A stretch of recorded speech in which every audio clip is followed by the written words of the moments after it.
Les vis et les écrous sont faits de fil d'acier.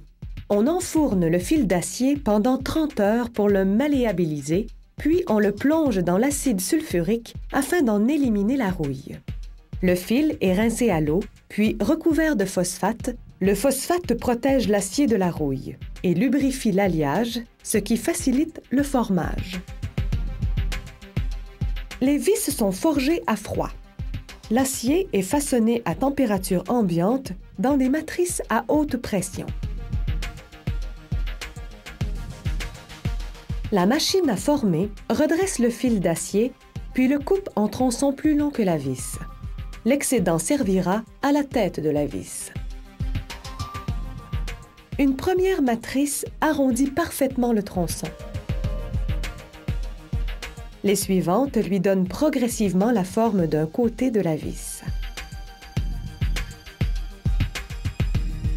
La machine peut frapper jusqu'à 300 vis à la minute.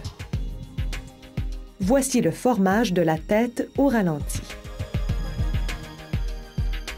Cette matrice forme une sorte de colle. La suivante le transforme en tête ronde.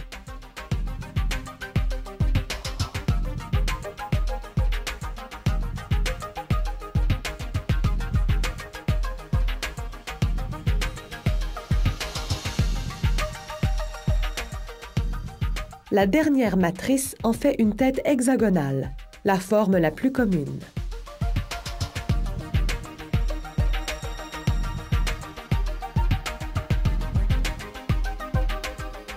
Ensuite, la machine forge l'autre extrémité.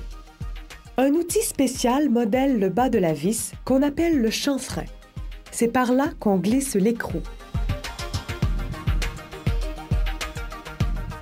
Voici la vis avant et après le chanfrein.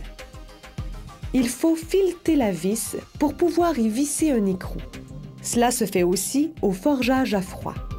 Des rouleaux à haute pression presse le motif de filetage. On voit ici l'opération au ralenti.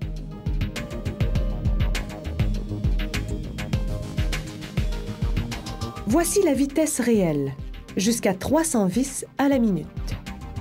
Pour chaque lot de production, on prend des échantillons afin de vérifier les dimensions. On utilise différents appareils de mesure.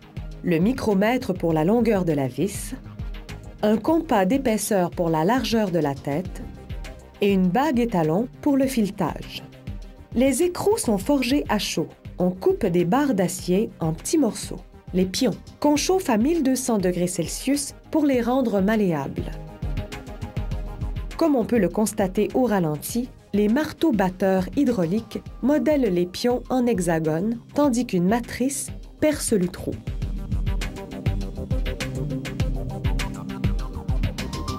La taraudeuse creuse le filetage à l'intérieur du trou. Ce liquide noir est une huile lubrifiante.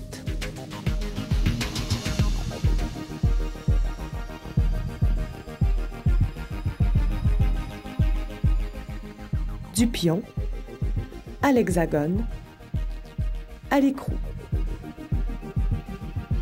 Écrou et vis sont mis au four à 870 degrés Celsius pendant 1 heure environ.